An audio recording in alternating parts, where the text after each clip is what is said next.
quirúrgicas del recién nacido. Pueden ser emergencias o urgencias que se presenta en la atención del recién nacido. Ustedes pueden estar en su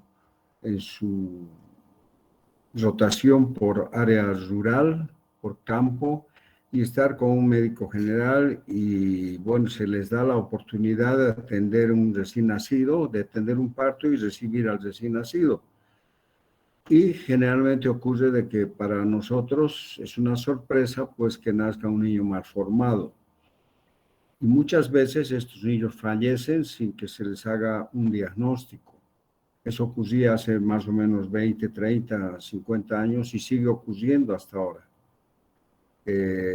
Entonces, el objetivo es que ustedes conozcan estas patologías que pueden presentar los niños en el momento del nacimiento y que ustedes puedan, basándose en antecedentes del embarazo de la mamá y en el examen físico y algunos procedimientos de apoyo diagnóstico, puedan diagnosticar,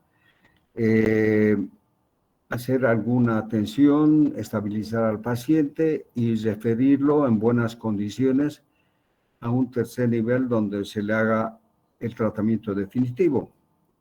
Para eso ustedes tienen que conocer estas patologías y de eso se trata esta primera clase. Como les decía, hace muchos años atrás no había ni siquiera un servicio de terapia intermedia en el hospital, en la maternidad Germán Urquidi, en el servicio de pediatría. No había incubadoras, no habían lámparas de fototerapia, los niños nacían y eran atendidos por la enfermera o la matrona que había en la maternidad y muy rara vez llamaban al pediatra y generalmente no habían pediatras de turno, sino residentes o internos en pediatría que subían a la maternidad y en un cuarto, en una camilla común y corriente, pues atendían al recién nacido donde había solamente un tubo de oxígeno con su manguerita. Si no reaccionaba el niño ante la administración de oxígeno de esta manera, pues fallecía y se ponía como causa de muerte en el certificado de defunción, pues paro cardiorrespiratorio. Eso no ocurre ya ahora, tiene que existir un interés en ustedes y en todos porque sepamos cuáles son las patologías más frecuentes que se presentan al recibir a un recién nacido, cómo podemos hacer un diagnóstico, cómo podemos intervenir nosotros en un centro de salud de primer nivel con los pocos recursos que tenemos para hacer que este bebé sea referido en buenas condiciones a un tercer nivel. El adelanto en la medicina, en la infraestructura de los hospitales, en los equipamientos, el adelanto, el avance de la ingeniería biomédica, donde existen un montón de equipos que pueden dar soporte a un recién nacido con problemas, pues ha disminuido en gran forma la mortalidad neonatal. La morbimortalidad neonatal. Han habido adelantos en cuanto a procedimientos de apoyo diagnóstico. Antes lo que era una sorpresa y sigue siendo ahora en algunos hospitales que nazca un recién nacido malformado, ahora se puede diagnosticar la malformación a través de la ecografía. Se puede saber que un niño va a llegar, va a nacer con alguna malformación y podemos adelantarnos nosotros para evitar que ese niño sea atendido en malas condiciones en un centro que no es el adecuado, que no tiene la complejidad para poder manejar estos casos. Entonces, este diagnóstico prenatal hace de que nosotros sepamos que está llegando un niño con algún problema, llevemos a la mamá a un centro de salud de alta complejidad donde el niño sea recibido por especialistas y puedan resolver su problema sin que el niño sufra complicaciones y tenga un mal pronóstico. Este diagnóstico prenatal que se puede hacer también da lugar a que nosotros podamos actuar no nosotros, pero no ustedes como estudiantes o internos que van a ser dentro de poco, sino que se permite que algunos embarazos que pueden estar cursando con un niño, un feto con alguna malformación, se pueda interrumpir el embarazo cuando el feto está viable y se pueda resolver el problema antes de que el niño vaya deteriorándose más, ¿no? Hay algunas patologías como una obstrucción de la circulación del líquido cefalorraquídeo que puede provocar una hidrocefalia que cada vez va aumentando la presión de este líquido, presionando la corteza cerebral, haciendo de que esta corteza se adelgace y nazca un niño con prácticamente anencefalia. Entonces, cuando se diagnostica en forma prenatal, se puede intervenir, hacer de que el embarazo se interrumpa y que el niño nazca con todos los cuidados que pueda tener de apoyo al niño prematuro y se lo opera. Se soluciona el problema para que esta malformación o esta patología no dañe más al niño y el niño tenga más oportunidades de tener una vida normal. Tenemos valvas ureterales que pueden provocar obstrucción de la vía urinaria, donde puede existir una hidronefrosis bilateral con un daño de la corteza renal y que el niño nazca más tarde con los riñones totalmente enfermos y que se convierta en un cuadro muy parecido a una agenesia renal bilateral, que es incompatible con la vida. Y ahí se ha probado mucho en el manejo de estos pacientes, en el diagnóstico prenatal.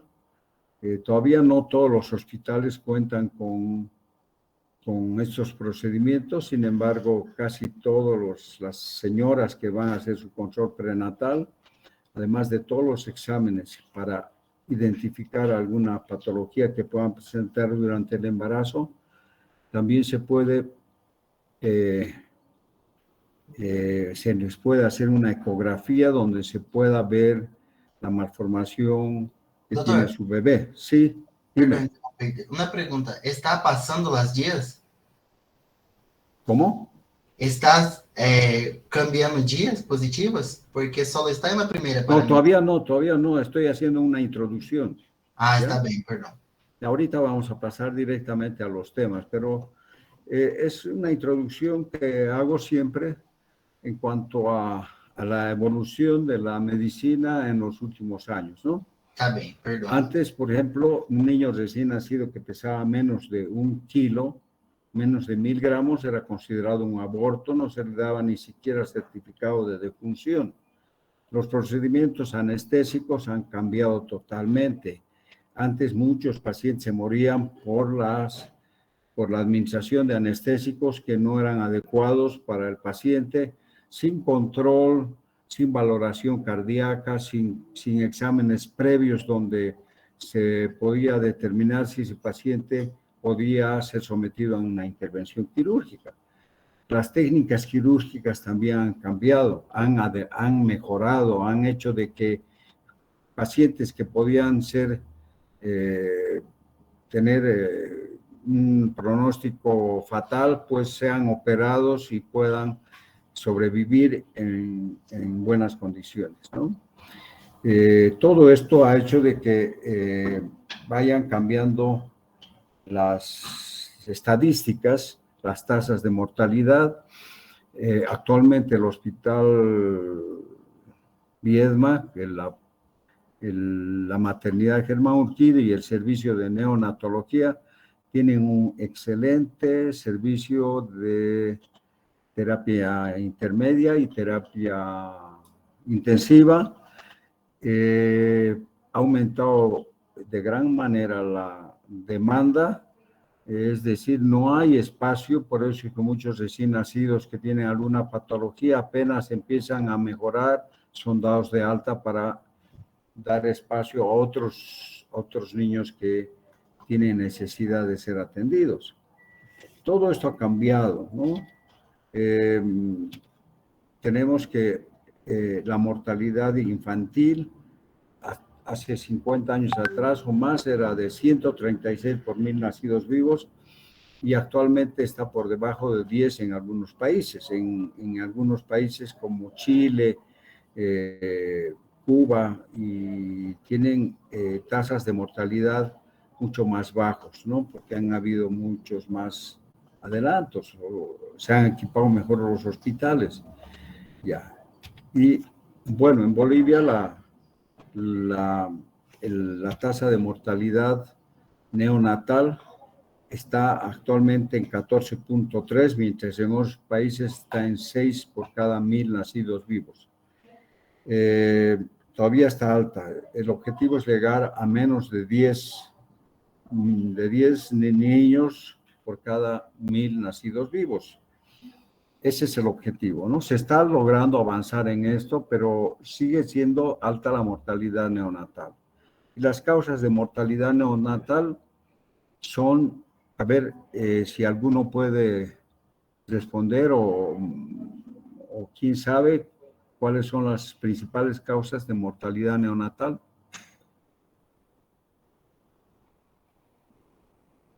¿Alguien puede responder?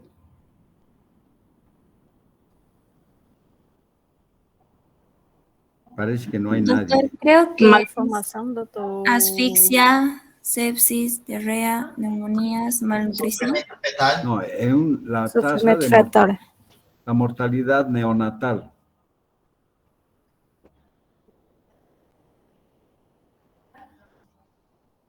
A ver, Esther Eufronia Roca, ¿qué se te ocurre que puedan ser las principales causas de mortalidad neonatal aquí, en el Brasil o en cualquier parte del mundo? Dilo más sin miedo. ¿Qué se te ocurre a un recién nacido? ¿Por qué se muere? Asfixia intrauterino, doctor. No.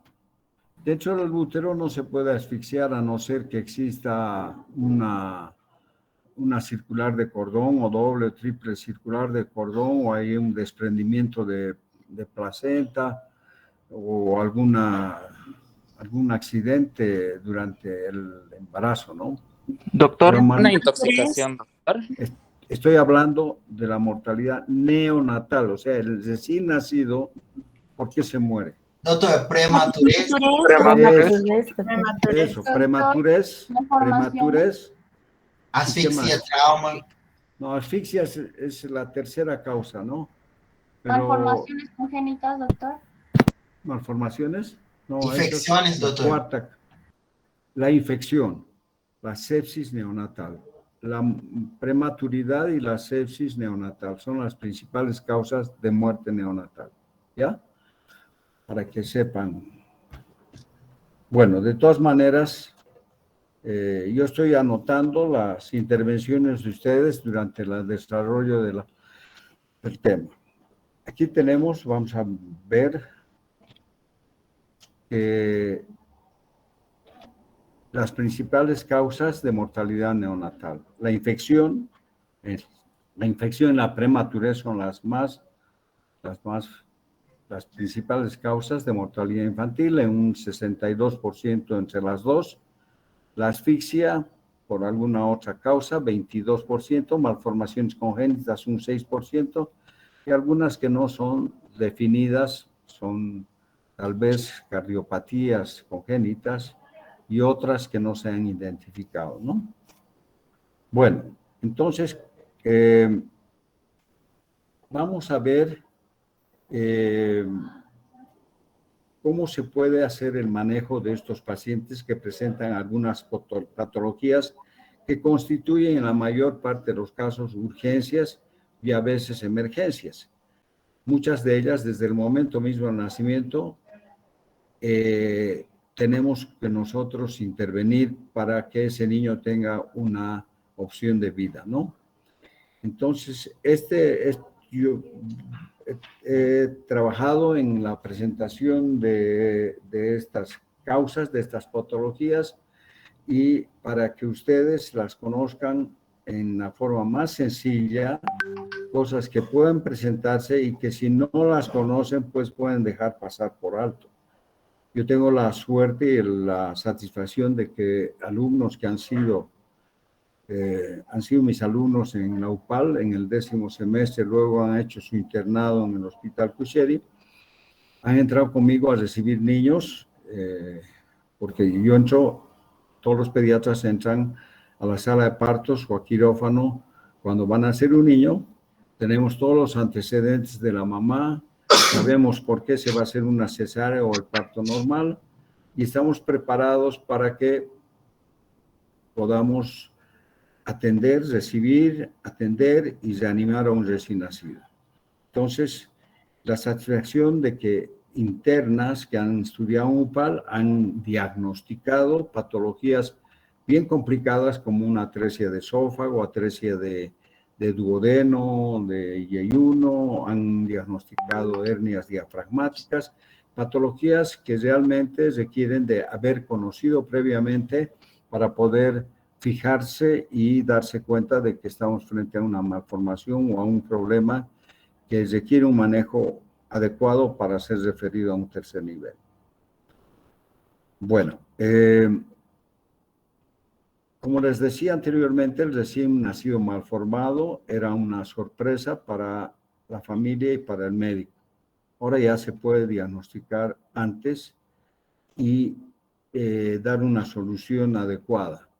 Entre las malformaciones, para el efecto del diagnóstico y el manejo, existen malformaciones compatibles con la vida e incompatibles con la vida. Estas malformaciones compatibles, como su nombre lo indica, pues no constituyen un peligro de muerte y pueden esperar para darle solución. Por ejemplo, tenemos los labios leporinos, el paladar fisurado, pivot, displasia de caderas y otras malformaciones que no requieren de una atención inmediata. Puede programarse su cirugía para corregir este defecto. Y hay otras que son incompatibles con la vida, que pueden ser incompatibles per se, es decir, que nada se puede hacer, haga lo que se haga, estos pacientitos están destinados a morir o nacen muertos. Tenemos, por ejemplo, la anencefalia, niños que nacen sin cerebro, niños que tienen defectos graves de la columna vertebral y de la médula espinal, agenesia bilateral de los riñones, o sea, no tienen ningún riñón, ni uno de los riñones funcionando, entonces esta agenesia pues es incompatible con la vida. Cardiopatías complejas, a pesar de que últimamente ya existen técnicas para superar y corregir algunas malformaciones cardíacas, y es por eso que algunos malformados o cromosomopatías, niños que vienen con trisomías, como el síndrome de Down, que tenían corta vida por las malformaciones cardíacas que podían presentar. Ahora ya se ven síndromes de Down ya envejeciendo, ancianitos con síndrome de Down, porque ya las complicaciones que podían presentar por las malformaciones cardíacas se han corregido con el adelanto en las cirugías y las técnicas quirúrgicas. Entonces, estas malformaciones que son letales, que haga lo que se haga, no van a dar lugar a la sobrevida de estos pacientes. El diagnóstico prenatal hace que nosotros podamos ver que estas personas o estos niños, estos fetos, van a nacer con estas malformaciones. Podemos interrumpir el embarazo y consultar con la familia, etcétera, ¿no? Tenemos otras, aquí tenemos una anencefalia. Una anencefalia, si ustedes se fijan, no tiene cerebro, pero existe otra patología, otras patologías. A ver, ¿qué más tiene este niño que se pueda ver a simple vista? Síndrome de Down, doctor, ¿puedes tener? ¿Qué? cree que tiene trisomía 21 también, el DAL. No. No tiene desarrollada completamente algunas ¿Qué cosa? con la oreja, doctor. Solo Pabellón no. auricular, ¿no? Sí, doctor. A ver, Joana Bianca, ¿qué se llama esa malformación o esa ausencia del pabellón auricular? Joana Bianca, Sí, sí, doctor. ¿ah? ¿Cómo se llama? Y nomás, si no sabes, no hay problema, ¿no? Estamos aprendiendo. Doctor, No, no sé, A doctor. ver, microtía. Alejandro, ¿qué se llama? Microtía. Microtia, ¿no? Ujú. Existen variedades de microtia, desde simplemente un papiloma preauricular, como ausencia total del pabellón auricular, con ausencia del conducto auditivo. Son niños que a veces tienen malformaciones renales, además, entonces hay que estudiarlos después, ¿no? Aquí muchas veces requieren de cirugía plástica para poder darle un mejor aspecto al niño, ¿no? Bueno, microtia, ¿no? Bueno, esta es una malformación, pero lo que hace de que este niño no sobreviva o no tenga ninguna opción de vida es la anencefalia, ¿no? Aquí tenemos otros niños con anencefalia, fetos. Bueno, entonces, lo que les decía antes, que nosotros podemos ver, digamos, un niño con una obstrucción de la vía urinaria o del líquido cefalorraquídeo y podemos adelantar el parto cuando el niño ya sea viable y poder corregir. Inclusive se puede hacer en algunos casos, se ha hecho incorrectamente, en forma absurda, se ha empezado a hacer la cirugía intrauterina en niños que venían con labio leporino, para que cuando nazca el niño ya tenga corregido el defecto y pueda no impresionar a los padres jóvenes que están esperando con ilusiones a un recién nacido. Y les causaría un impacto ver un recién nacido con un defecto en la cara, ¿no? El labio leporino. Eso no se justifica porque la cirugía intrauterina es una cirugía que puede tener muchas complicaciones y tiene que estar en manos de personas muy capacitadas para este tipo de cirugías y en lugares y centros donde se tiene todo para poder realizar cirugías. Pero sin embargo se hace en casos de hidrocefalia que puede empeorar, en caso de obstrucciones renales. Aquí tenemos, por ejemplo, valvas uretrales o valvas ureterales, hernia diafragmática. En la hernia diafragmática se ha practicado la cirugía intrauterina pensando que esa era la solución. Los niños con hernia diafragmática, como vamos a ver más tarde, nacen con todo el contenido abdominal, las vísceras intestinales, pues penetran por el defecto del diafragma hacia el tórax, desplazando al corazón al lado derecho y existe una hipoplasia pulmonar. Entonces, haciendo la cirugía intrauterina, cuando el niño todavía no es viable, se pensaba que se podía corregir y disminuir la posibilidad de una hipoplasia pulmonar, que es la causa de muerte en estos niños. Pero no ha mejorado el pronóstico con la cirugía intrauterina. Pero en otros casos sí. Por ejemplo, aquí tenemos una fotografía que ha dado vuelta al mundo de un niño un feto ha sido operado porque tenía valvas ureterales donde había un daño progresivo de la corteza renal y entonces se decidió operarlo. Este niño ya es un hombre mayor. Hace poco se ha presentado en un programa de televisión contando su historia, ¿no? Y mostrando estas fotos que son impresionantes, ¿no? Ahí está el útero de la mamá exteriorizado, donde hay una incisión. Por la incisión el niño saca la manecita y agarra el dedo del cirujano. Bueno, Este niño vive, ya es un hombre, es profesional, es un hombre totalmente normal, ¿no? Aquí es otra vista de la misma cirugía intrauterina. Bueno, entonces lo importante en lo que a nosotros nos interesa es saber la existencia de estas patologías y saber cómo estabilizar al paciente y cómo referirlo. Vamos a hacer un repaso de todos estos problemas. Vamos a dividir en urgencias neonatales, que son torácicas en caso de presentarse a nivel de la vía aérea. Más que todo podríamos decir que son urgencias respiratorias, niños que nacen con defectos o malformaciones que se presentan con manifestaciones de dificultad respiratoria.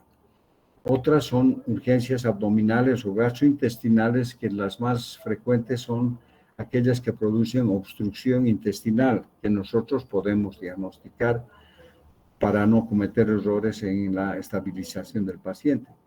Y luego tenemos como un tercer capítulo los defectos de la pared abdominal, que ustedes ya deben conocer algunos de estos defectos.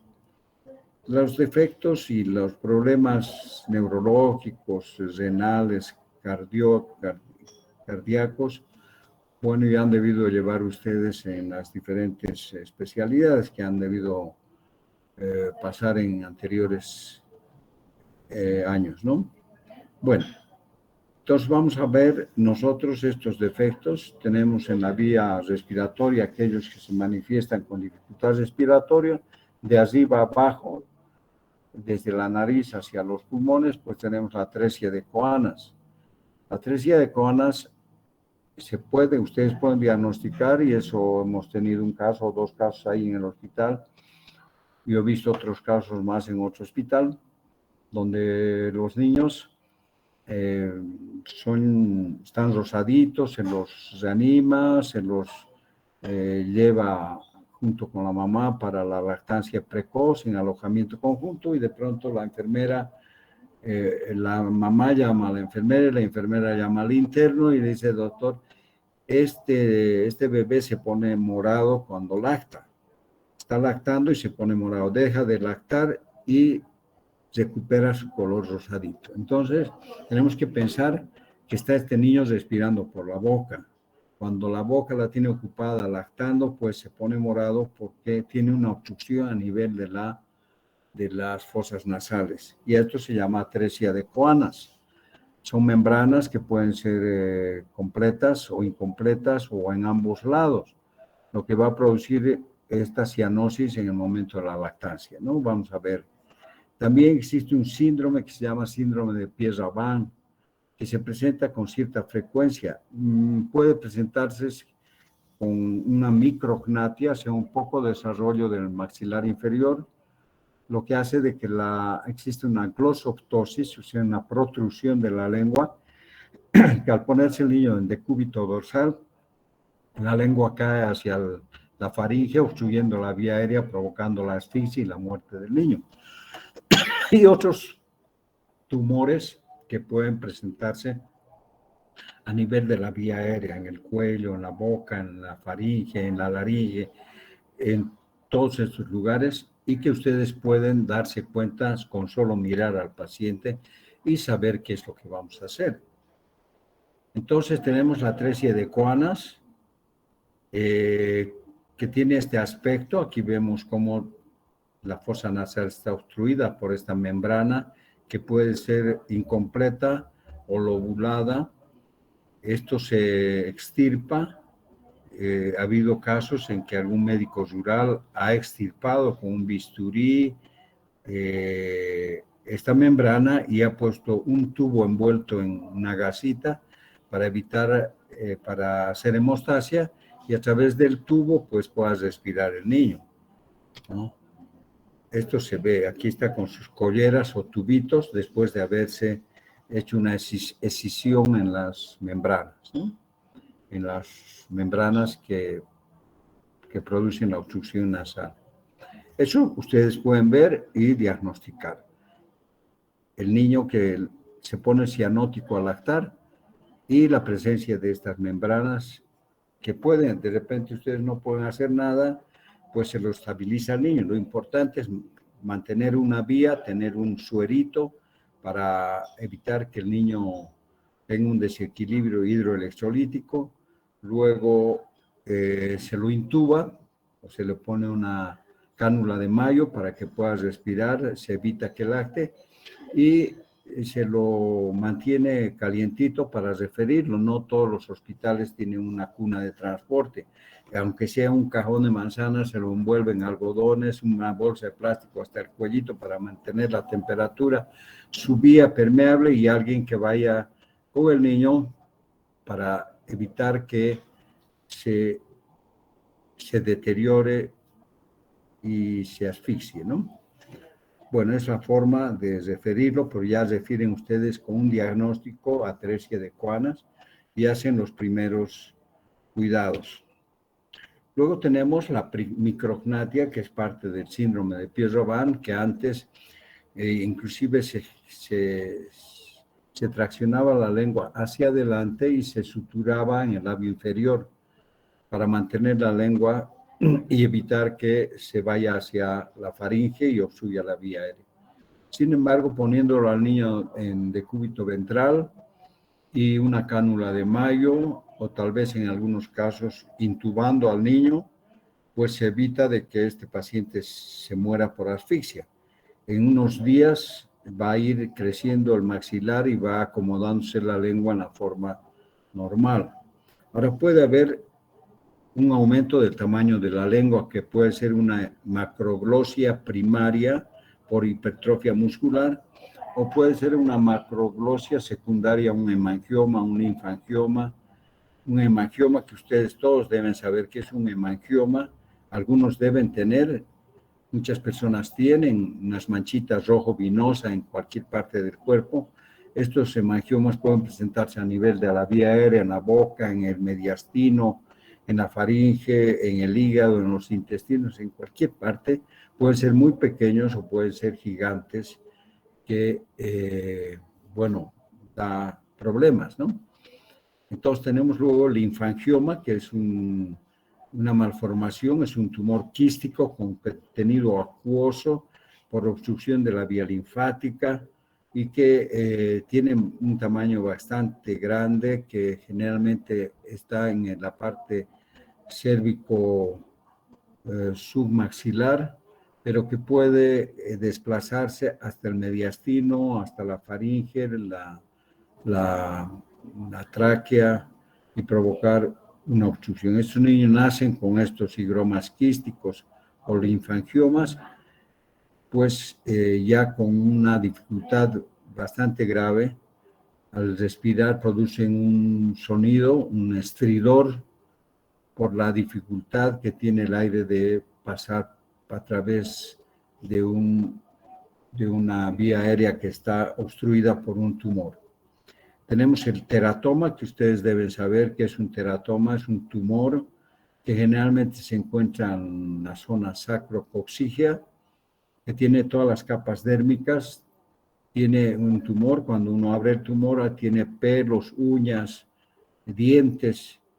Es impresionante, ¿no? Este teratoma puede presentarse también a nivel del cuello, en la zona cervical o en la boca, provocando una grave obstrucción. Ustedes al ver esto, pues van a identificar el teratoma, aunque no lo identifiquen, saben que es un tumor y tienen inmediatamente que proceder tienen que aprender a intubar. Esto lo están haciendo los internos que van al hospital, rotan una semana o dos en anestesiología, donde el anestesiólogo les enseña a intubar, y también tienen que aprender a hacer una traqueostomía en casos de emergencia, en lugares donde no hay un laringoscopio, y ustedes pueden realizar tranquilamente una traqueostomía colocando un tubo endotraqueal y refiriendo al paciente con un suero y manteniendo la temperatura del cuerpo, ¿no? Aquí vamos a ver algunos de estos ejemplos. Aquí tenemos una micrognatia, ya tenemos un hipodesarrollo del maxilar inferior Ya este es un niño ya grandecito, pero lo he puesto acá para que ustedes vean el defecto que hace que la lengua quede muy grande por el tamaño del maxilar, ¿no? Luego tenemos un tumor benigno que se llama épulis congénico, que puede estar a nivel de las encías, la lengua y la mucosa de la boca, que puede crecer por acumulación de moco o de saliva y pueda obstruir la vía aérea. En estos casos hay que, por un lado, hacer la intubación nasotraqueal, poniendo laringoscopio y localizando la tráquea y metiendo el tubo, o en último caso una traqueostomía, su suero, el calor y la referencia a un centro de tercer nivel. Tenemos aquí como ejemplo, es una persona mayor, pero un hemangioma está en la boca. Esto se presenta también en recién nacidos con grandes hemangiomas que obstruyen la vía aérea. En estos niños hay que intubarlos o hacerles una traqueostomía. Esta hemangioma, si ustedes se fijan, está tomando toda la parte submaxilar y cervical y se encuentra desplazado hacia la faringe y puede estar localizado obstruyendo también la vía aérea. Ese es un hemangioma, es una malformación vascular con shunts arteriovenosos, un ovillo vascular que puede ser una pequeña mancha a grandes hemangiomas. Aquí tenemos una macroglosia, o sea, un aumento del tamaño de la lengua por hipertrofia muscular, y que si nosotros dejamos a este niño sin ningún cuidado, pues la lengua se va a ir hacia la faringe y va a obstruir la vía aérea. Estos niños hay que bajar la lengua, intubar, ponerle un suerito y referirlo al tercer nivel, ¿no? Con el diagnóstico de macroglosia, con su suerito, siempre con una vía para corregir cualquier desequilibrio hidroeléctrico. Aquí ya esta lengua está con su diseño para hacer la cirugía.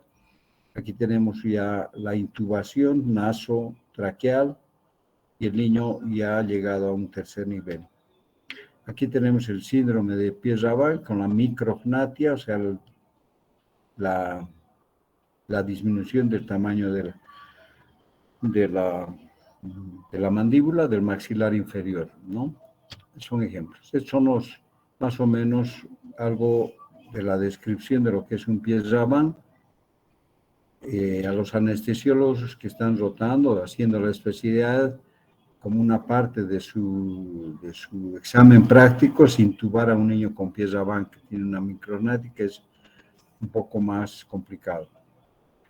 Bueno, tenemos más abajo membranas laríngeas que ustedes no van a poder de repente individualizar, pero les menciono porque pueden ser causa de dificultad respiratoria al nacer. Muy rara vez se presenta, yo nunca he visto una membrana laríngea. La estenosis subglótica congénita, que muchos de estos niños se mueren porque no son diagnosticados. Hay que tener la destreza de usar un laringoscopio y poder ver la estenosis a nivel de la glotis. Y muchos de estos pacientes son a veces pacientes que han sido intubados y que más tarde presentan una estenosis porque se ha usado un tubo no adecuado para el tamaño de la tráquea y han lesionado las cuerdas vocales, la glotis, etc. Los linfangiomas que ya hemos visto, el hemangioma y el teratoma. Vamos a ver ejemplo de estos. Aquí tenemos un hemangioma gigante en la cara que va sangrando y provocando heridas que se infectan. Son difíciles de tratar. Ahora hay sustancias esclerosantes que hacen que vaya disminuyendo el tamaño. Antes se operaban estos hemangiomas en la cara, sacando porciones de hemangioma y haciendo injertos. Para lograr esto y evitar que sangren, pues hacían ligaduras muy fugaces de la carótida. Bueno, ahora se hacen con sustancias esclerosantes, con electrocoagulación, etcétera. Se ha obtenido mejores resultados. Aquí tenemos hemangiomas en el labio, en la lengua, en la nariz, aquí cubierto por piel, aquí casi totalmente descubierto. Son problemas que pueden presentarse en la boca. Aquí hay un hemangioma subglótico, que es un hallazgo ya mucho más especializado, donde no se puede intubar porque se produce la muerte inmediatamente. Estos niños hay que hacerles una traqueostomía. Bueno, pero lo menciono. Aquí tenemos un hemangioma gigante que está en la axila y en la región cervical y el tórax, que puede desplazarse hacia la vía aérea. Aquí tenemos un higroma quístico, donde vemos esta malformación, donde hay un líquido obstruido que se puede desplazar hacia la faringe, la laringe, la tráquea. Estos niños nacen respirando con un estridor y yo he operado muchos niños, hay el riesgo de producir daño del nervio facial y provocar una parálisis facial. Hay que operar con un electroestimulador para poder ver las ramas del nervio facial. Ahora ya se usan otras sustancias, se va inyectando para ir esclerosando y achicar el tumor y luego retirarlo, ¿no? Estos niños tienen que ser intubados necesariamente, ¿no? Intubados o hacerles una traqueostomía. Aquí este niño tenía una traqueostomía y luego se lo ha intubado y luego se le ha hecho la traqueostomía hasta que se realice la solución por inyecciones de sustancias esclerosantes o la cirugía, ¿no? Aquí tenemos un linfangioma, que son malformaciones de los vasos linfáticos que pueden obstruir la vía aérea. Si ve un niño con esto, tiene que ser, es un linfangioma. Si es de color rojo vinoso, es un hemangioma. Si es así, es un linfangioma o un higroma quístico. Aquí tenemos un niño con un linfangioma en ambas axilas. Es un ejemplo simplemente de que estos tumores pueden aparecer en cualquier parte. Y aquí tenemos el teratoma. El teratoma se lo identifica rápidamente por su aspecto. Tiene pelos. Y luego, si uno revisa bien, tiene uñas, dientes, tiene todas las capas dérmicas. Aquí tiene un teratoma en el cuello, lobulado, que produce inmediatamente, si no se hace una intubación, este niño está intubado, o una traqueostomía. Aquí no sería conveniente hacer una traqueostomía porque el teratoma está ocupando parte del cuello. Entonces, la intubación es necesaria, ¿no? Para referir al paciente y luego sacar todo ese tumor. Pero eso ustedes pueden ver y pueden diagnosticar y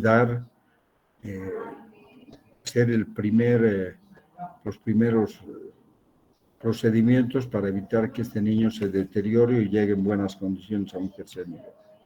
Aquí tenemos el teratoma dentro de la boca. Miren, los dientes está lleno de pelos. Hay uñas, dientes, y eso está obstruyendo. A pesar de eso, ha sido intubado con una intubación nasotraqueal, haciendo a un lado. Hay manos expertas, pero en caso necesario se hace una traqueostomía. Yo les voy a indicar después en otro capítulo cómo se hace una traqueostomía. Bueno, después nos vamos al tórax y vamos a ver dos defectos que son los más importantes, y con eso vamos a terminar este tema. Primero es la atresia de esófago. Esta atresia de esófago es una malformación que se presenta muy frecuentemente. Se presenta en 1 cada 2.000, 4.000, 5.000 nacidos vivos. Es una falta de continuidad del esófago en su trayecto hacia el estómago. Esta falta de continuidad hace de que existan dos cabos, un cabo proximal y un cabo distal. Muchas veces el cabo distal termina en la tráquea a través de una fístula, entonces se llama atresia esofágica con fístula tráqueo-esofágica distal. A veces la fístula, o sea, el cabo proximal termina en la tráquea o ambos cabos pueden terminar en la tráquea, o puede haber una fístula que comunique el esófago con la tráquea. Son variedades, son 5 variedades. Felizmente la variedad más importante, más frecuente, es la atresia esofágica con fístula distal, que hace de que los dos cabos estén muy cerca y pueda repararse con relativa facilidad. Antes se operaba pues con una cirugía abierta, donde se entraba por el cuarto espacio intercostal y se abordaba con ayuda del anestesiólogo colapsando el pulmón, llegando hacia el mediastino y viendo la fístula, se ligaba la vena ácigos y se identificaba el nervio vago y bueno, pues se podía hacer la anastomosis. El problema es cuando ambos cabos están muy separados. Es muy difícil. En mucho tiempo se ha hecho el reemplazo de la porción de esófago con intestino delgado o colon, ¿no? Llevando porciones de intestino con sus ramas, con sus arterias, y luego hacer la anastomosis. Complicaciones ahora ya poco se hace porque existen otras técnicas. Entonces vamos a ver que la atresia de esófago es la interrupción del esófago. ¿Y alguno de ustedes ha visto algún caso de atresia de esófago? No, doctor. No, pero han escuchado hablar. Es la cirugía clásica del cirujano pediatra, ¿no? Son los desafíos, las cirugías más importantes dentro de la especialidad. La imperforación anal, la atresia esofágica, la hernia diafragmática, las atresias de intestino, y todo eso ustedes pueden diagnosticar fácilmente, ¿no? A través de los antecedentes del embarazo y el examen clínico del recién nacido. En estos niños, ¿qué es lo que nosotros necesitamos saber? Que esta atresia esofágica, o sea, la falta de continuidad, hace de que el niño trague líquido amniótico, como lo hacen todos los fetos, tragan el líquido amniótico y es parte de las sustancias nutritivas con las que va desarrollando el feto. Pero cuando existe una interrupción en el esófago o en cualquier parte o porción del intestino delgado o el intestino a nivel intestinal alto, como el duodeno, el yeyuno y el hilum, bueno, este líquido amniótico que ha sido deglutido por el bebé, pues es vomitado y va aumentando, sigue generándose el líquido amniótico. Entonces la obstetra, cuando los pediatras se acercan a recibir al recién nacido, o antes, cuando está realizando la cesárea o el parto, dice: doctor, hay mucho líquido amniótico, hay un polihidroamnios. Eso es suficiente para que ustedes hagan el diagnóstico de una obstrucción intestinal. Es decir, cuando hay un aumento de líquido amniótico, hay que sospechar de una atresia de esófago o una atresia intestinal alta.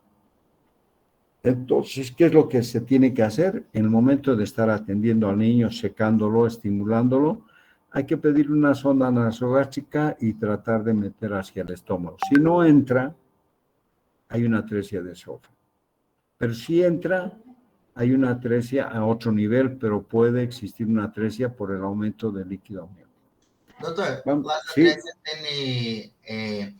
tiene 5 tipos, ¿no? Tiene diferencias, pero ¿alguna es peor que la otra? O sea, porque tiene, por ejemplo, la de tipo E, ella tiene comunicación con el estómago, pero también tiene comunicación con la tráquea.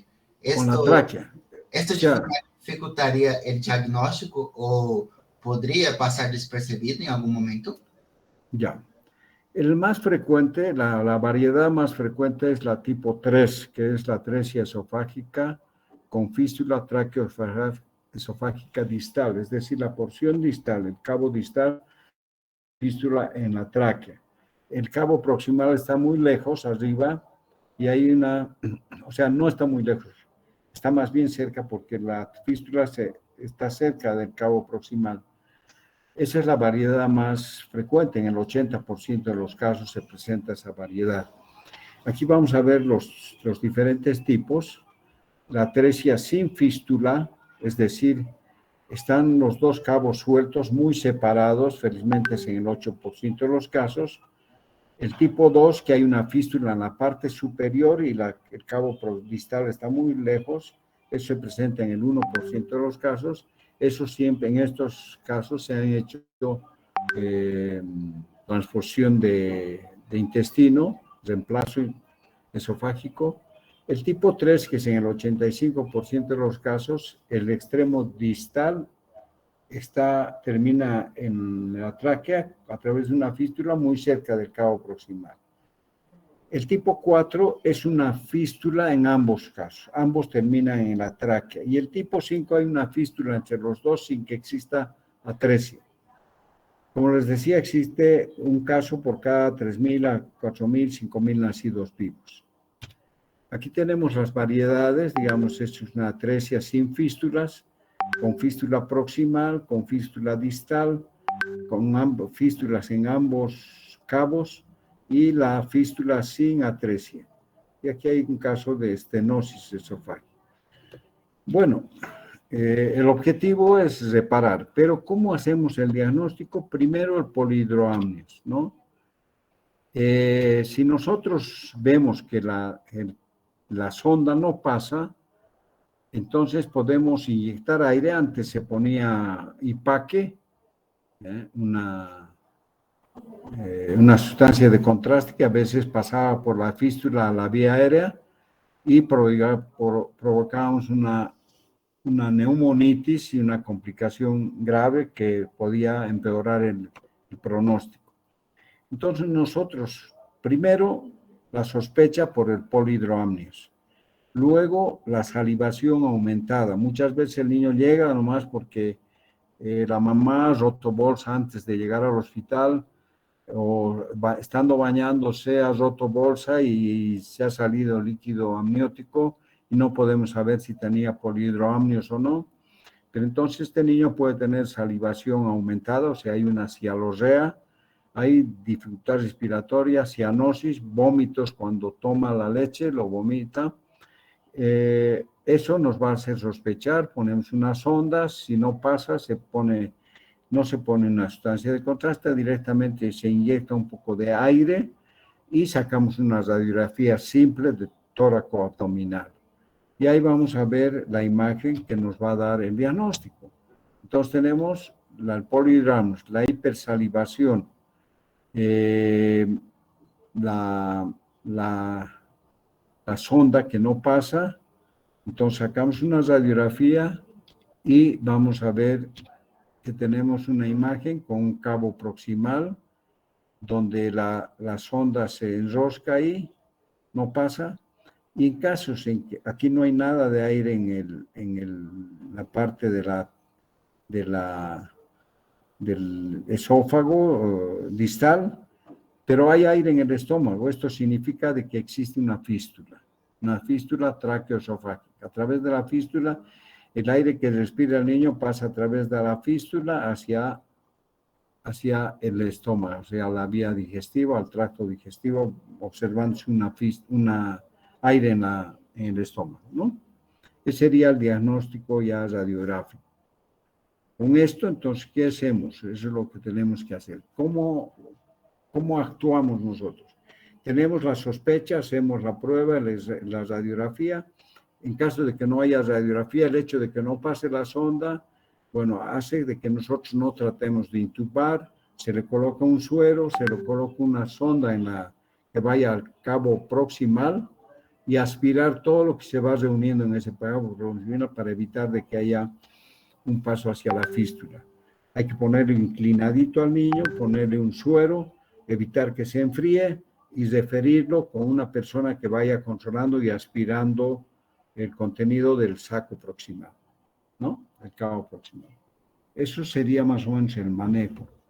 Ahora, las variedades son, pues, allí, por ejemplo, hay variedades en lo que la atresia esofágica está muy lejos, ambos cabos. Antes se hacía el reemplazo esofágico por intestino.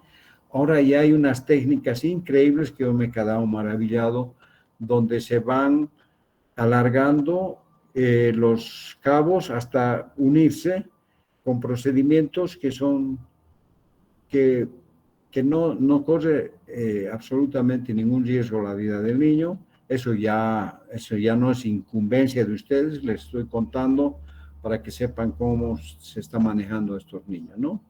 El long gap se llama cuando existe una separación muy grande, donde se hace el alargamiento con técnicas de Kimura, hay otras técnicas que posibilitan acercar, ¿no?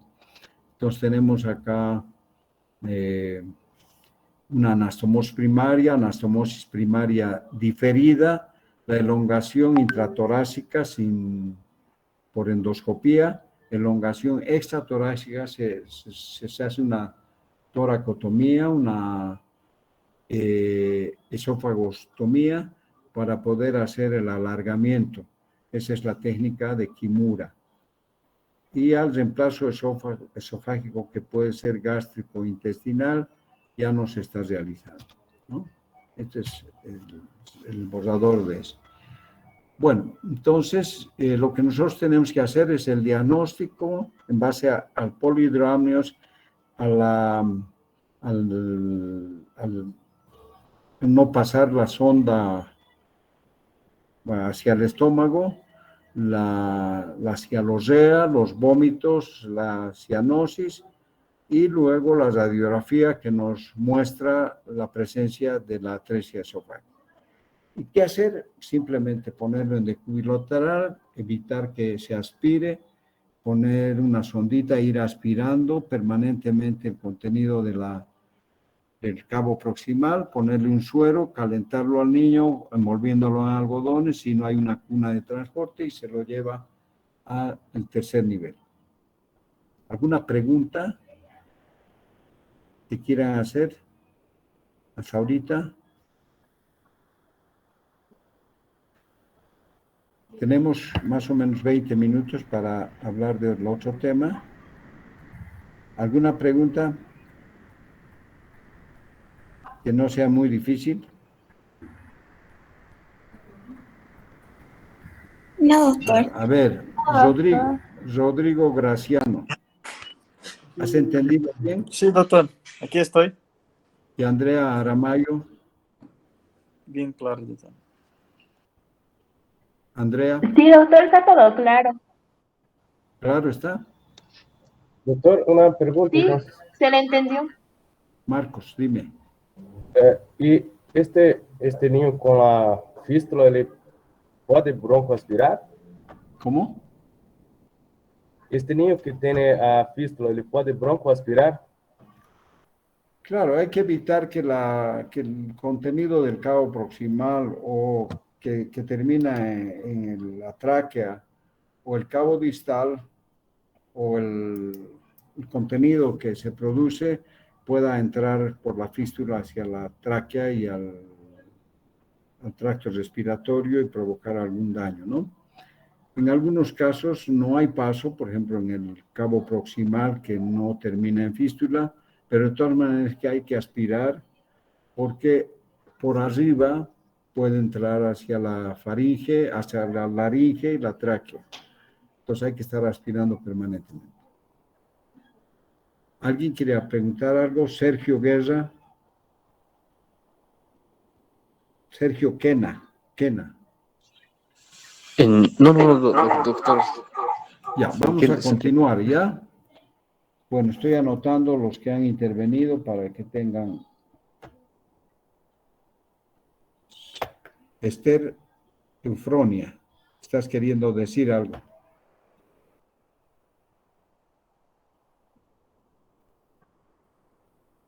Bueno, hay niños que tienen estenosis esofágica congénita, que es una estrechez que va a dar lugar desde el nacimiento con vómitos esporádicos inicialmente, y al ver de que no existe una atresia, el alimento pasa, en estudios posteriores se puede apreciar que puede haber una estenosis del esófago.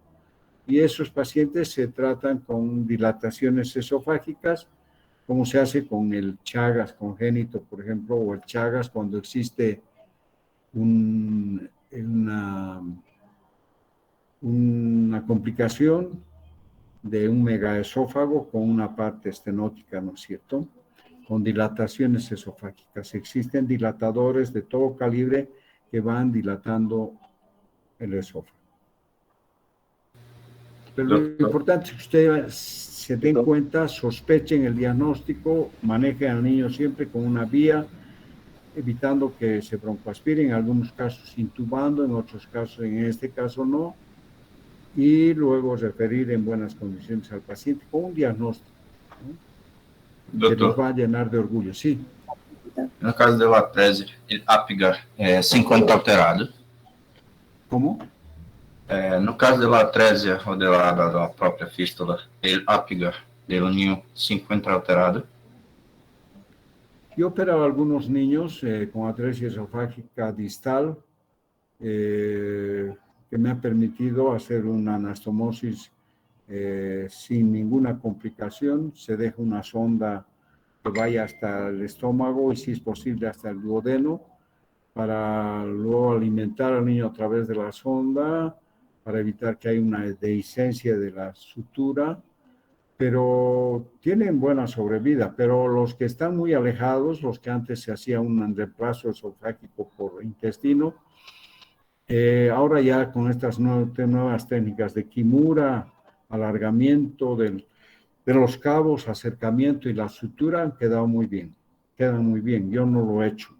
Se hace, no he visto que se haga aquí. Creo que estas técnicas de Kimura con alargamiento de los cabos, ya sea intratorácico o extratorácico, es más complicado. Hay que tener un servicio muy equipado con terapia intensiva y todo eso, ¿no? Doctor, ¿la agenesia traqueal sería sería compatible con la vida o no? ¿Cuál? La agenesia traqueal. Traqueal. Sí. Bueno, si se diagnostica, yo creo que se puede hacer algún procedimiento para... Yo nunca he visto, y me estás preguntando algo que inmediatamente termina la clase y yo voy a investigar, ¿no? Pero no he escuchado ni a colegas que hayan tenido casos de agenesia traqueal, ¿no? Pero debe haber alguna forma de diagnosticar inmediatamente y actuar, seguramente haciendo una traqueostomía o algo. Me imagino que la mortalidad es muy alta antes de hacer el diagnóstico. ¿Alguien más quiere hablar? ¿O decir, comentar? Doutor, la alimentación entonces sería alimentación integral que se hace en el Generalmente, no, bueno, durante la cirugía y toda la preparación del paciente tendría que estar con alimentación parenteral, ¿no? Ah, ya. Ya, pero si ya se resuelve el problema, se hace la anastomosis, la alimentación tiene que ser temprana, ¿no? Sabemos muy bien que procedimientos, sondas, catéteres, tubos, procedimientos invasivos hacen que el niño tenga más riesgo de infecciones nosocomiales, que son graves, ¿no? Sí. Ya. Ya, doctor, gracias. Bueno, vamos a continuar. Doutor. Sí, dime nomás. Então, em um momento de nascimento do ninho, evaluamos o APGAR, não é? ¿Cómo? Em momento de nascimento do ninho, hacemos o APGAR, evaluamos a color, respiração, frequência cardíaca.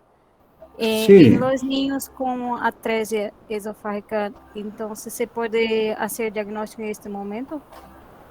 Claro, se hace diagnóstico en el momento de nacimiento. Si un niño tiene polidromios y no pasa la sondita en el momento de estar atendiendo al recién nacido, ya tenemos el diagnóstico de atresia esofágica. A veces no tenemos el antecedente de polidromios porque la mamá ha roto bolsa en la casa y simplemente tampoco le metemos la sondita porque no estamos sospechando, pero el niño apenas lacta, empieza a vomitar y se asfixia, tiene abundante cantidad de saliva y ya estamos con el diagnóstico, ¿no? Entonces ya ahí le metemos una sondita y ya vemos que no pasa, le hacemos una radiografía y los referimos con una persona que vaya con el niño aspirándole la saliva y el contenido del cabo proximal. Bueno, entonces vamos a continuar. Nos falta una parte más.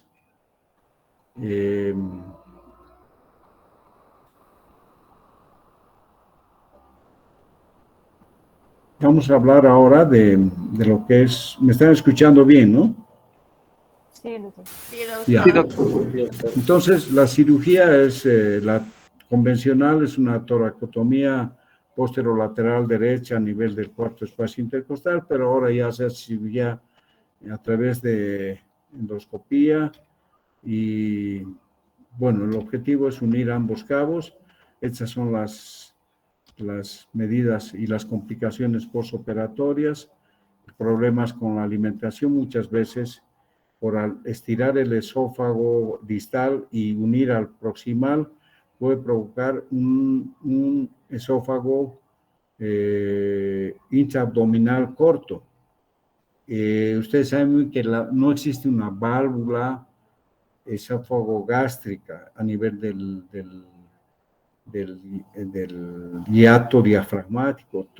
Una serie de acontecimientos hacen que se actúe como válvula, la presión positiva de la cavidad abdominal, los pilares diafragmáticos, el hiato diafragmático y la curvatura del estómago.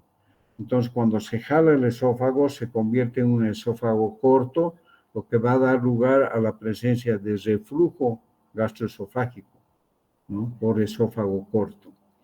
Entonces son complicaciones. Estenosis después de la cirugía a nivel de la anastomosis, puede haber una estenosis debido a la cicatrización a causa de la cirugía, ¿no?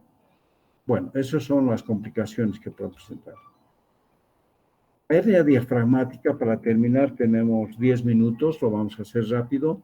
Es un defecto que yo he visto operado unos 10 o más niños, pero el problema no está en la cirugía es fácil, se puede operar tranquilamente, es el pronóstico por la hipoplasia pulmonar que acompaña a esta malformación. La hernia diafragmática es un defecto en el diafragma por donde pasan las vísceras abdominales y se meten al tórax. ¿Ya? La más frecuente es la hernia diafragmática de Bos-Dalek, ya que se presenta en un 80 o un 85% de los casos. Pero puede haber hernia diafragmática de Bos-Dalek también al lado derecho. El más frecuente es al lado izquierdo. Puede haber una hernia a nivel del hiato esofágico por esófago corto y puede haber una hernia de Morgagni en la parte anterior del diafragma. Ya. Esta hernia de Bos-Dalek, cuando se presenta en ambos lados, es letal, ¿no? El de la derecha no es tan grave cuando se presenta solamente al lado derecho, porque el hígado evita de que las vísceras abdominales en su totalidad se desplacen hacia el tórax. Pero en el lado izquierdo muchas veces se mete hasta el hígado al tórax, ¿ya? Y se ha intentado la cirugía intrauterina para desalojar la cavidad torácica y hacer de que el pulmón no termine hipoplásico. Sin embargo, parece que el defecto ya es congénito y retirando las vísceras el pulmón sigue hipoplásico.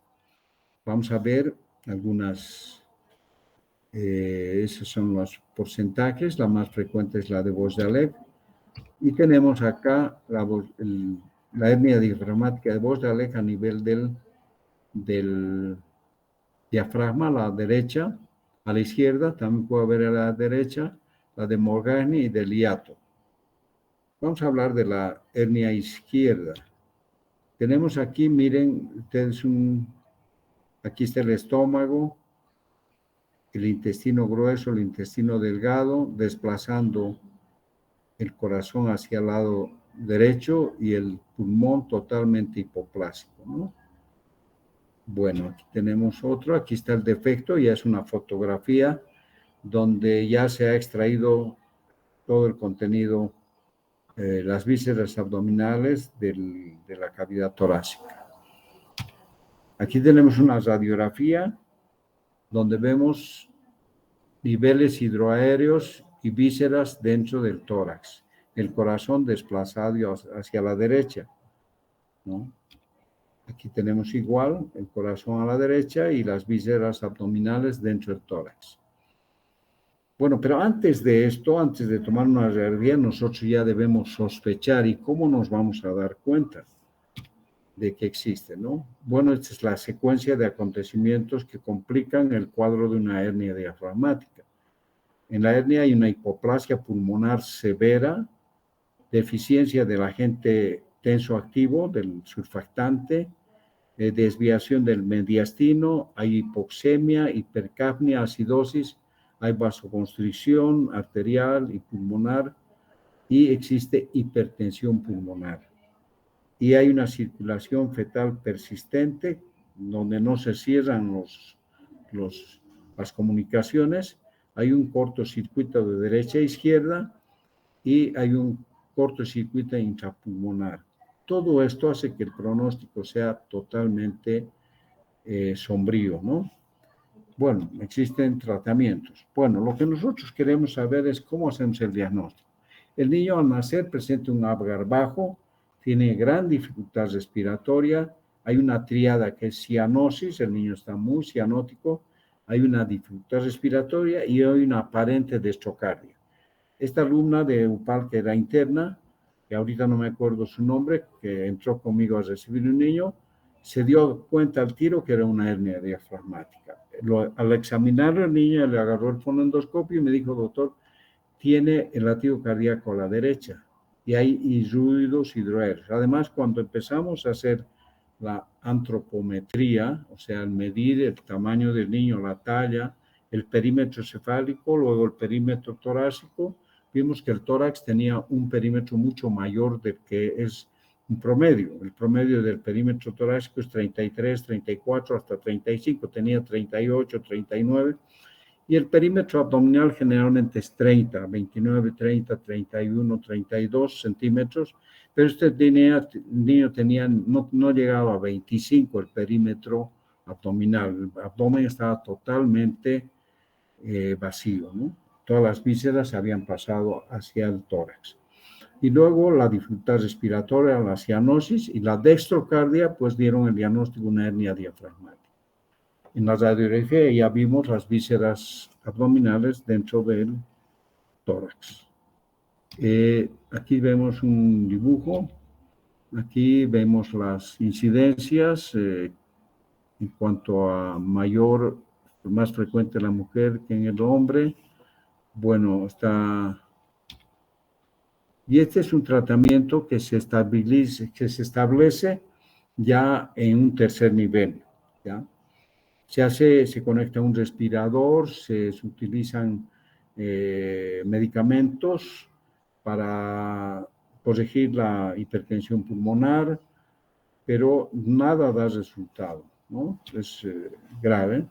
Se utiliza la dopamina, dobutamina, adrenalina, y luego se ha intentado muchas veces realizar algo que evite la hipoplasia pulmonar. Y vamos a ver qué es lo que se ha hecho, ¿no? Bueno, el tratamiento es a través de una membrana extracorpórea que se utiliza en los trasplantes de corazón, ¿no? No todos los hospitales cuentan con eso, son tratamientos sumamente costosos, donde se conecta al niño al OMEC, donde pasa la sangre y se oxigena en esta máquina, que es un pulmón artificial, y luego se devuelve hacia el niño la sangre oxigenada, evitando las complicaciones que tienen cuando no se hace este procedimiento. Entonces, tenemos todos los exámenes. El tratamiento quirúrgico es hacer una incisión a nivel por debajo del borde costal, a nivel del abdomen, donde uno observa el defecto y va devolviendo las vísceras abdominales hacia el abdomen, ¿no? Y se corrige. Aquí ya vemos la sutura del diafragma, algunas laceraciones en el hígado, que han estado parcialmente dentro del abdomen. Bueno, lo que se ha estado haciendo en otras partes, en España, es una oclusión traqueal esofágica. Primero se comenzó con la cirugía intrauterina, luego esta oclusión traqueal fetoscópica. Ustedes observan que los niños cuando nacen, sus pulmones están llenos de líquido amniótico. Y al nacer se vacían los pulmones y ya entra el aire y el niño respira, ¿no? Pero antes de que nazca, o sea, antes de las 22, 24 semanas, se introduce un tubo, un tubo con un balón en la punta y se hace a través de la boca del niño, se pasa hacia la tráquea y a nivel de la tráquea se infla el balón y se produce una oclusión traqueal. El líquido va aumentando dentro de los pulmones, pero no salen, no se vacían.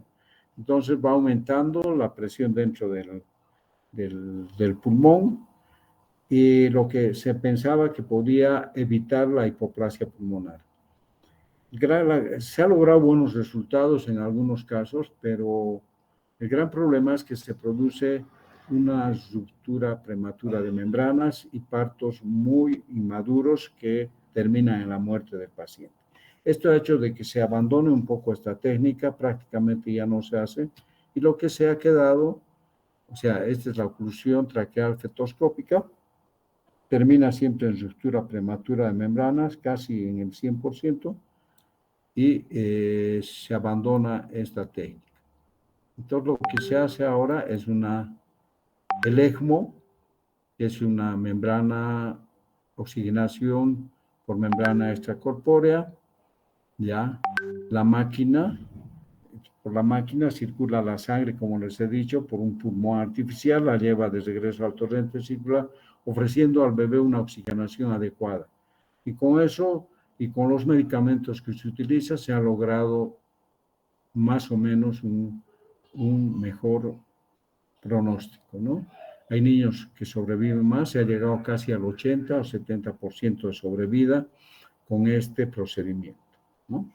Pero lo interesante es que ustedes sepan, en el momento de recibir al niño, en la cialorrea abundante, la cianosis muy grave y los ruidos hidroaéreos, la disminución del perímetro abdominal, aumento del perímetro torácico y latido cardíaco a nivel del lado derecho, en el hemitórax derecho, ¿no?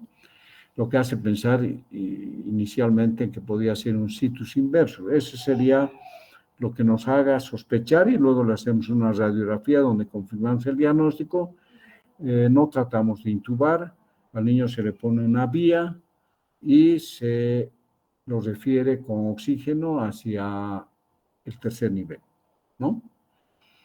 Ahora, ustedes me dirán, de un lugar alejado en el campo, bueno, hay que ponerle una vía, aspirarle las secreciones, evitar darle ninguna alimentación y, bueno, referirlo calientito. Bueno, eso es todo por ahora. Espero de que... Doctor, una pregunta. Dígame. En una hipoplasia pulmonar, ¿se podría usar lo que es la betametasona para la maduración pulmonar o no ayudaría en este caso? No sería una solución, ¿no? Sabemos que la dexametasona, bueno, la betametasona es para la maduración pulmonar para que se abran los alveolos, pero aquí hay una hipoplasia pulmonar. La betametasona produce una maduración pulmonar en aquellos niños que sabemos que van a nacer prematuramente, que no van a tener el surfactante que pueda abrir los alveolos y que el niño pueda respirar por su cuenta. Entonces, estos niños necesitan intubarlos, necesitan conectarlos a un respirador y administrarle la sustancia tensoactiva que es el surfactante. Pero si van a ser prematuro, podemos ya hacer la maduración pulmonar y atender recién nacidos que han sido tratados, que han sido madurados con betametasona y han llorado apenas han nacido, han respirado bien, han nacido como en Apgar y no hay ningún problema. Ahora ustedes saben muy bien que si no ha habido maduración pulmonar hay el riesgo de membrana hialina, pero no de hipoplasia pulmonar, que es otro problema, ¿no? ¿Está bien? Sí, doctor, gracias. Bueno, quiero que nos despidamos con el compromiso de que ustedes, puede ser que en la próxima clase yo elija 2 personas, me gustaría para la tercera clase de que ustedes expongan parte del tema, ¿no?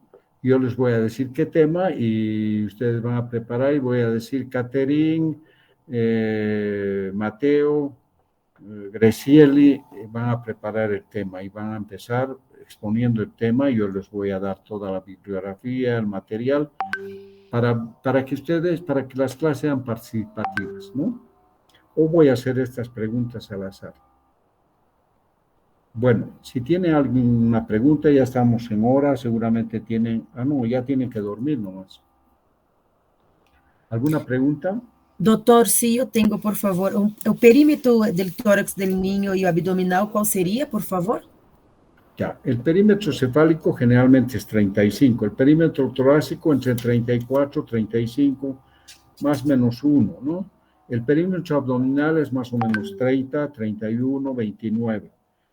Y la talla es 50 y el peso entre 3.000 y 3.500, dependiendo si es mujercita o varoncito, ¿no? Ok, doctor, muchas gracias. ¿Alguna otra pregunta? Doctor, Sí, dime. nos mencionó como tratamiento las sustancias esclerosantes. ¿Para qué patologías serán? Para el higroma quístico, el hemangioma, el linfangioma, ¿no? Son sustancias que van esclerosando y disminuyendo el tamaño del defecto, ¿no? Está bien, Yo he gracias, visto niñas que en cirugía plástica, una niña que tenía un hemangioma en el labio inferior, en la mucosa, y vi cómo introducían una agujita conectada a un electrobisturí, donde con cierta intensidad, para no producir daño, se electrocoagulaba y iba desapareciendo el hemangioma hasta quedar completamente plano, y luego se suturaba y quedaba muy bien. En estos hemangiomas también se puede hacer eso, ¿no? Pero hay que aprender la técnica, hay que saber para orientación, pero lo importante es evitar que el niño se asfixie, ¿no? O se muera por falta de oxígeno, por obstrucción de la vía aérea.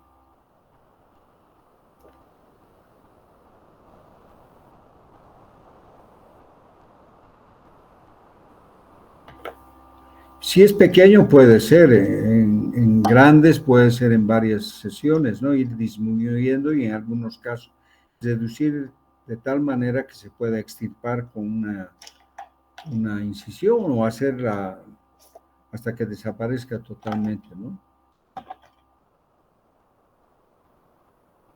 ¿Alguien más quiere hacer alguna pregunta?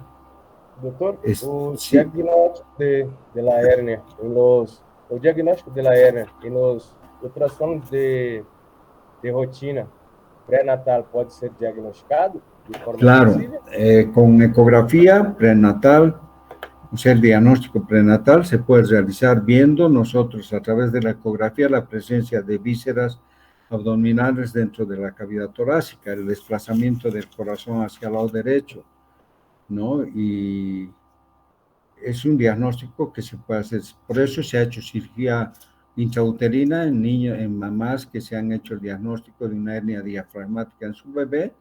Se ha intentado evitar la hipoplasia pulmonar devolviendo las vísceras al abdomen y con la idea de que el pulmón iba a desarrollarse en el tiempo que iba a durar del resto del embarazo para no tener una hipoplasia pulmonar, pero no se ha logrado eso. ¿Alguna otra pregunta?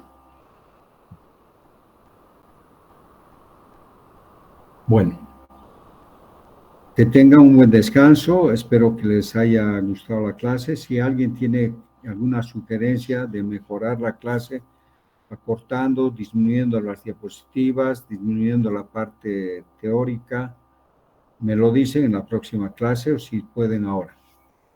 Doctor, ¿Sí? tengo una preguntita respecto a la evaluación. ¿Nos va a pasar bibliografía o sus preguntas Claro. que va a tomar usted va a ser de sus Toda la diapositivas? bibliografía. Lo importante es que ustedes tengan lo que yo les estoy pasando, pero van a tener fuentes de información Ya, gracias, y doctor. bibliografía para que ustedes puedan ampliar los conceptos y puedan inclusive responder preguntas que se encuentran en esos textos. La mayor parte de las preguntas son generalmente de lo que se les da, pero pueden haber preguntas en los textos que están dentro de la bibliografía, ¿no? Entonces vamos a dar los libros, inclusive la edición del libro, y si es posible, en qué lugar del libro, en qué página del libro está el texto o el tema, ¿no? Yo doy temas quirúrgicos y también temas de pediatría clínica, ¿no?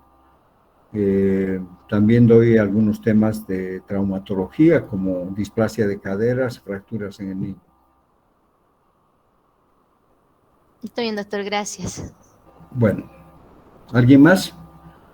Bueno, me alegro que hayan participado. Creo que la mayoría o todos han estado pendientes de las preguntas y así vamos a hacer todos los temas. Que tengan un buen descanso. Hasta la próxima clase.